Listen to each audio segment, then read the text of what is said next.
Di laga ini, Cancelo berperan sebagai inverted fullback, bermain lebih ke dalam, mendampingi Romeu dan Frenkie de Jong.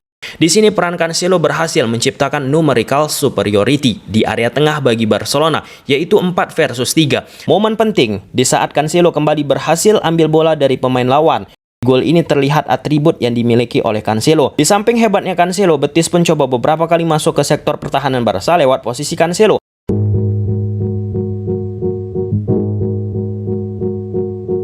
Kita akan melakukan analisis taktik pertandingan Barcelona versus Real Betis. Sebelum lebih jauh, jangan lupa tekan tombol like-nya ya. Di atas kertas, Barcelona gunakan pola 1-4-3-3. Di laga ini, Cancelo berperan sebagai inverted fullback, bermain lebih ke dalam, mendampingi Romeu dan Frenkie de Jong. Untuk menjaga kelebaran di sektor kanan, tugas itu diperankan oleh Ferran Torres. Joao Felix yang di atas kertas bermain di sayap cenderung akan bermain lebih ke dalam bersama Lewandowski, sehingga sisi sayap kiri Barcelona akan didominasi oleh Balde. Sedangkan Real Betis di atas kertas gunakan pola 1-4-2-3-1. Build up dilakukan Barcelona, terlihat bentuk shape attacking yang akan digunakan Barcelona. Gavi akan bergerak ke depan, sehingga peran Gavi akan diisi oleh Cancelo sebagai inverted fullback. Lalu Joao Felix bermain Nero merapat ke dalam. Sisi yang ditinggalkan Felix akan diisi oleh Balde. Ini bentuk shape 2-3-5 yang dibangun Barcelona. Cancelo, Romeu, dan Frenkie de Jong di tengah dan meletak 5 pemain langsung di depan. Romeu lakukan diagonal pas ke sisi kanan, kelebaran maksimal Barcelona yang ditempati oleh Ferran Torres untuk mengattraction atau merenggangkan shape tanpa bola 4-4-2 yang dibentuk oleh Real Betis. Kemudian pergerakan Frenkie de Jong pun kerap akan sustainable, berdekatan dengan posisi Romeu di tengah. Dengan dukungan Cancelo yang masuk di tengah, Barcelona coba ciptakan superiority untuk mengalahkan pemain Betis di tengah. Seperti klip ini, Cancelo sebagai orang ketiga yang mendapatkan ruang di saat pemain Barca yang lain coba ikat pemain Real Betis.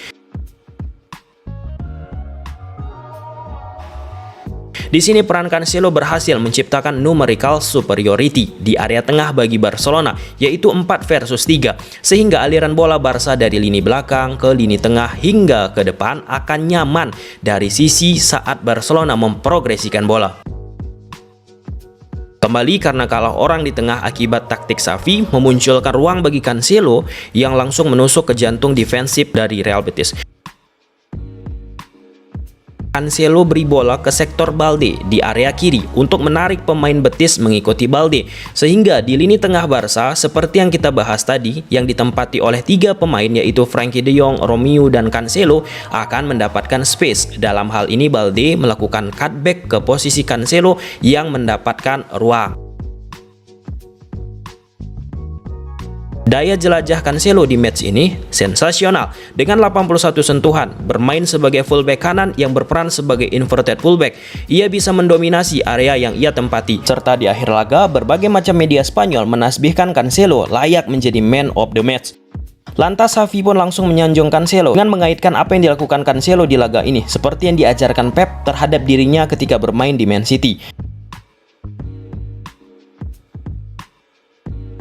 Real Betis pun coba melakukan adaptasi di awal laga menggunakan pola 4-4-2 ketika tanpa bola. Sekarang Betis gunakan pola 5-3-2, 5 pemain di belakang untuk antisipasi permainan kelebaran maksimal yang coba dilakukan oleh Xavi lewat 2 sayapnya. 3 pemain di tengah untuk imbangi 3 pemain tengah Barca yang sangat cair. Pemain Barca pun coba eliminasi defensif 5-3-2 Betis lewat permainan di ruang sempit plus dengan melakukan dummy yang dilakukan Felix, namun belum begitu sempurna. Permainan dummy kedua dilakukan Barcelona, skemanya sama. Felix sebagai oknum penipu untuk lawan, Lewandowski awareness terhadap ruang yang muncul. Hal ini bertujuan untuk merusak defensif 5-3-2 Betis dan berhasil ciptakan gol. Perhatikan Felix sudah melihat sisi Lewandowski. Lewandowski pun bergerak sedikit mundur untuk selanjutnya melakukan gerakan tusukan. Lihat Felix sudah scanning posisi Lewandowski dan selanjutnya menipu bek lawan. Dari case permainan dummy Barca ini, itulah pentingnya repetisi atau pengulangan di dunia sepak bola untuk mencapai titik menuju sempurna.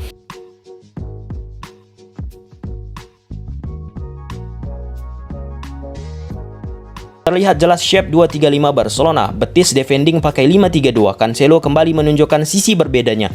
Di saat pemain Barca lain cenderung bermain 1-2 di area yang aman mereka sendiri, Cancelo di banyak momen langsung cepat memprogresikan bola ke depan untuk ciptakan peluang. Balde jaga kelebaran maksimal sektor kiri Barcelona, namun end passingnya bisa dihadang back Betis.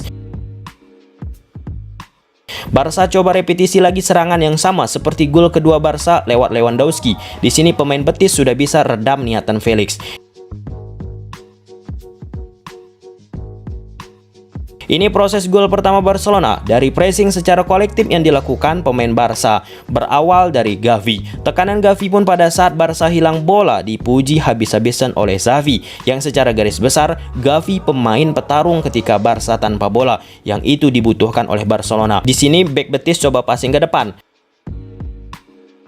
Momen penting di saat Cancelo kembali berhasil ambil bola dari pemain lawan. Romeo terima bola dan langsung lakukan early crossing di saat defensif Betis masih dalam keadaan unbalance, tidak seimbang. Di samping itu, di sini terjadi 4 versus 4. Secara prinsip defense, pemain bertahan harus lebih unggul orang ketimbang yang menyerang. Romeo langsung memberikan bola ke Felix dengan prima ia manfaatkan.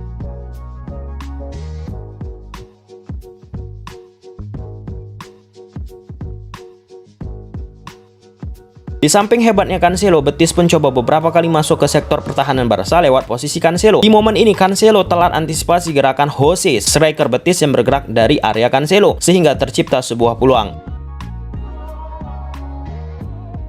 Kemudian momen kedua di saat Cancelo sudah bergerak naik, sisi Cancelo coba dieksploitasi dengan cepat oleh pemain Betis. Baiknya di laga ini Frenkie de Jong yang cenderung bermain mengamankan area middle third, mampu cover area Cancelo dan attacking Betis bisa diredam. Namun ini sangat berbahaya jika menghadapi tim superior atau seimbang dengan Barcelona. Real Betis pun sepanjang 90 menit dari sisi XG atau expected goal sangat inferior, sedangkan Barcelona sebaliknya makin lama makin panas dan meninggi XG-nya. Kemudian Barca bisa ciptakan gol ketiga dari skill bola melengkung Ferran Torres. For your information, Ferran jadi pemain pertama yang cetak free kick sejak 2021 di laga resmi Barca. Terakhir Messi versus Valencia.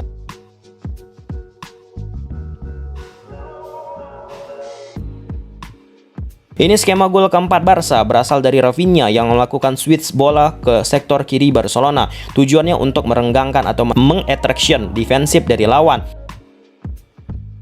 Situasi tersebut berhasil menarik Bellerin tertarik menuju Balde yang jaga sektor kiri Barcelona. Kemudian Barcelona kembali memberikan bola ke Rafinha di saat defense Betis sudah mengalami ketidakseimbangan dan tercipta sebuah gol.